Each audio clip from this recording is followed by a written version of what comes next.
Hello everybody, this is Cool Silver Wolf back with you with another update about my Model 3. It is officially, actually over a week now, but officially over 6 months since I've had my Model 3 Midnight Glitch. Just wanted to go through a couple of quick things. So currently, I have on the car right now 14,299 miles. Now with that, I've used over 4,202 kilowatt hours of battery. I still have an average of 294 watt hours per mile. It's still kind of chilly, so it has warmed up, and my consumption is still pretty high day-to-day use. But other than that, this car has been great. The seats that a lot of people worry about, the ultra wide seats, have actually held up really well, with just basic every once in a while wiping down. I haven't noticed any kind of issue with any kind of staining with blue jeans. Also might be the fact that I don't wear brand new jeans all the time, so I don't have a lot of issues with any kind of jean transfer as far as that blue dye onto the seats. I have made some customizations to this car since I first got it, a lot of which have been pretty minor. I've had wraps put on the center console and my steering wheel, including the Tesla T symbol on the center of the steering wheel. I've got a skin for around the charge port door, as well as I've removed the Aero wheels covers and gotten the lug nut and the center cap kit to put on the Aero wheels without the covers. I've gotten the all-weather mats instead of the stock carpet mats straight from Tesla, as well as the front all-weather mat. I've gotten a new snow brush. Obviously, I've gotten some equipment to wash the car, a couple wash buckets, grit guards, and a lot of microfiber towels. I use Optimum No Rinse to wash the car every so often when I'm not going through a quick just spray down at a touchless wash.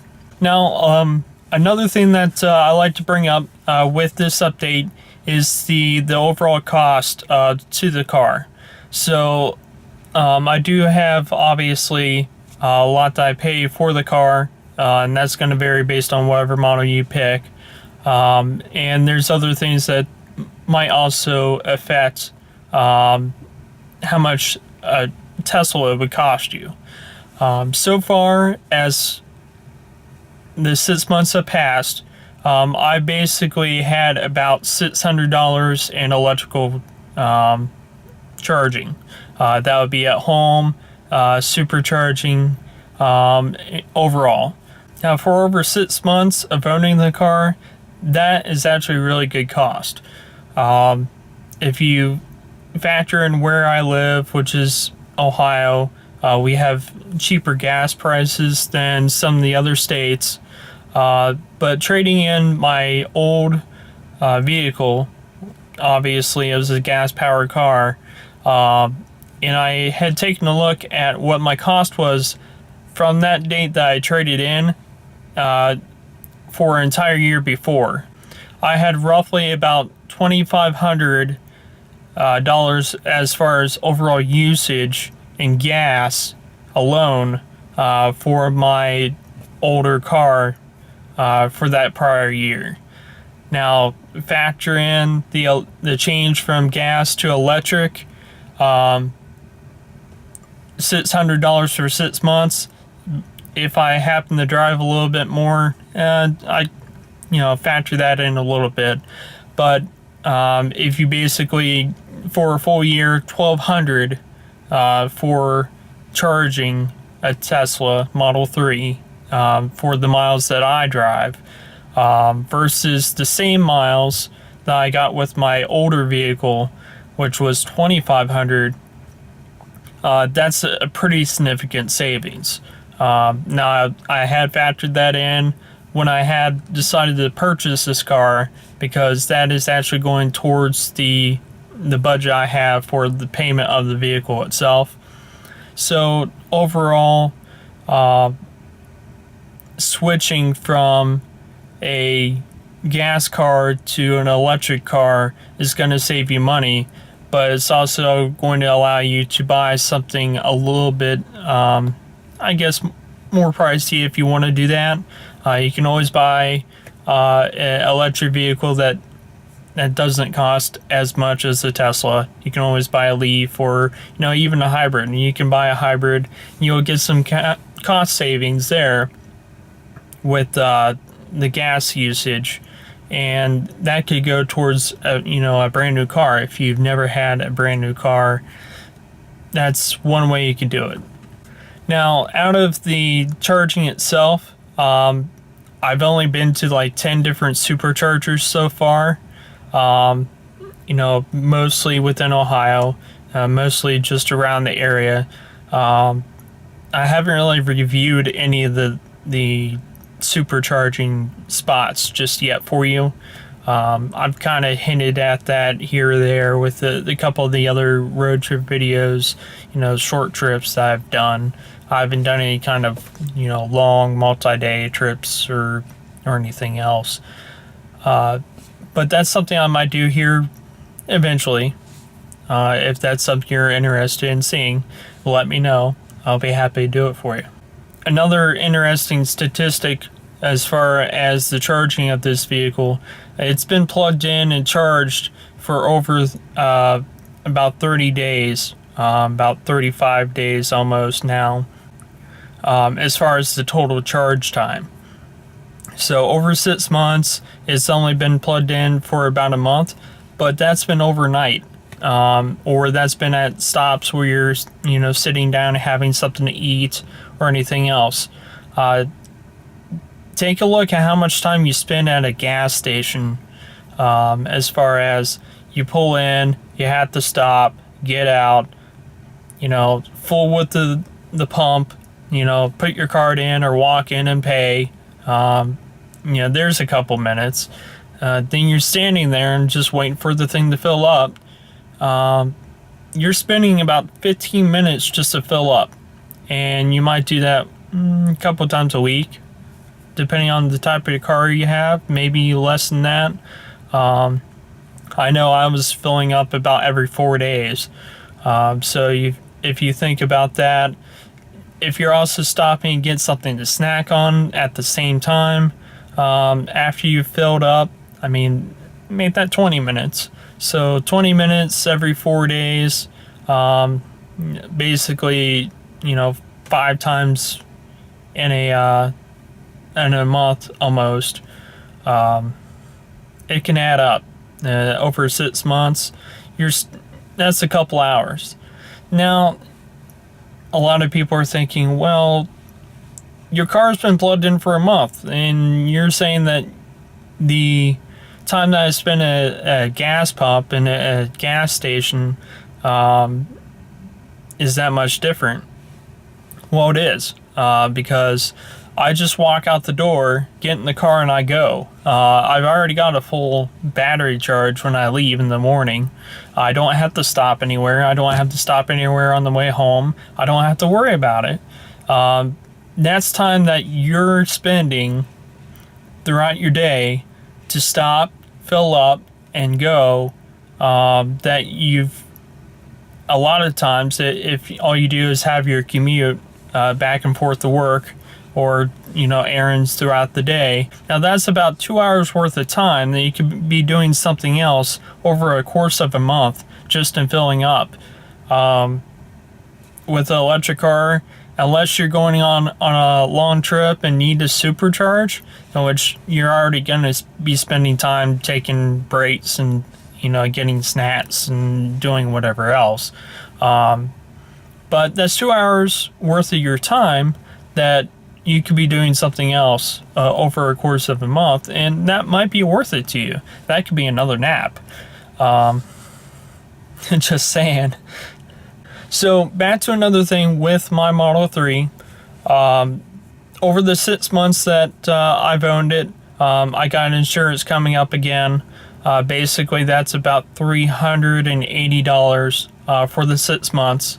So that's actually less than what my last gas car was, because this has so many new safety features with the side airbags, a lot of the early warning collision notifications that you can get if you're not paying attention, the early lane departure. So if you're drifting off the side of the road, the thing will beep at you. It will let you know that, hey, you're leaving the lane. So with all those new technology upgrades with this car, this is pretty nice as far as insuring, even though it does cost more than maybe a lot of other cars do, as far as brand new cars. Being an electric vehicle, it didn't really factor in. Being a Tesla, and that you have to kind of go through their preferred shops to be able to get any kind of body work done, so far hasn't affected my cost of insuring the vehicle. And that might be the case in your state, depending on which companies that you have available that can insure your vehicle. You might actually save some money. You might end up having a little bit more. It really depends. So shop around. I've saved a little bit there with that. Also, with the 6 months, the only maintenance I've had done to the vehicle is basically none. Other than what you would typically expect with any other vehicle, which is a tire rotation. I did pay for a tire rotation. It wasn't that bad. So overall, as far as maintaining the car itself, no oil changes, obviously. There's no engine that had the oil changed out of. I've topped up the washer fluid maybe once, so that's okay. You can add that in there. But the brakes, really good.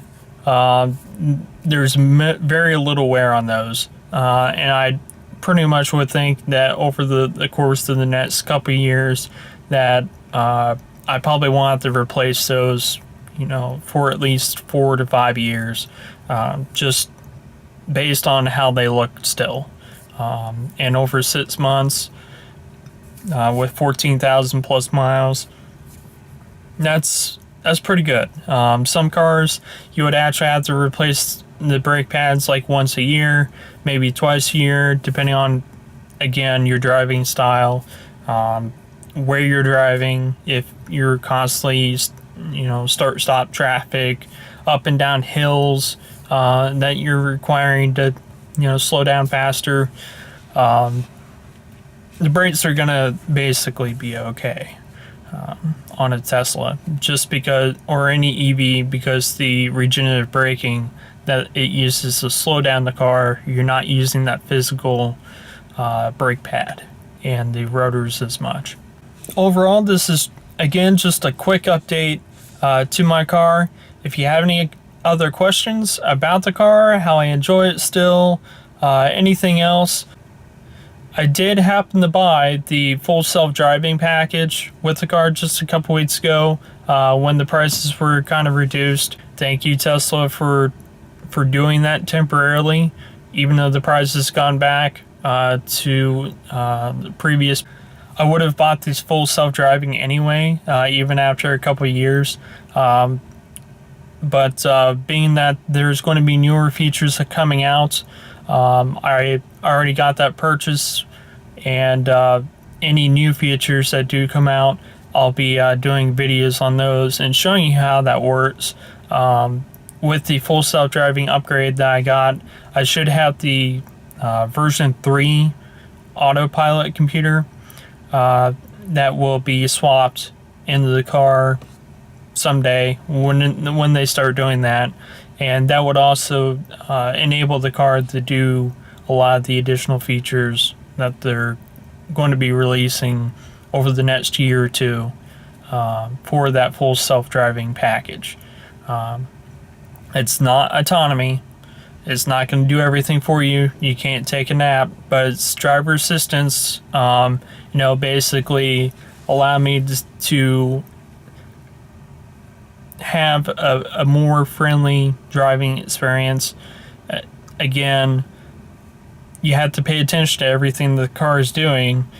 You're still in control. You're still the driver of the car, but with the full self-driving, it will help make your day even better throughout the city, which is what they're hoping to do with stop signs, traffic lights, and maybe even side streets that don't even have line markings. You'll be able to possibly go down and a short neighborhood stroll with your car might be relaxing for you. So that's something that hopefully I'll look forward to enjoying and sharing with you.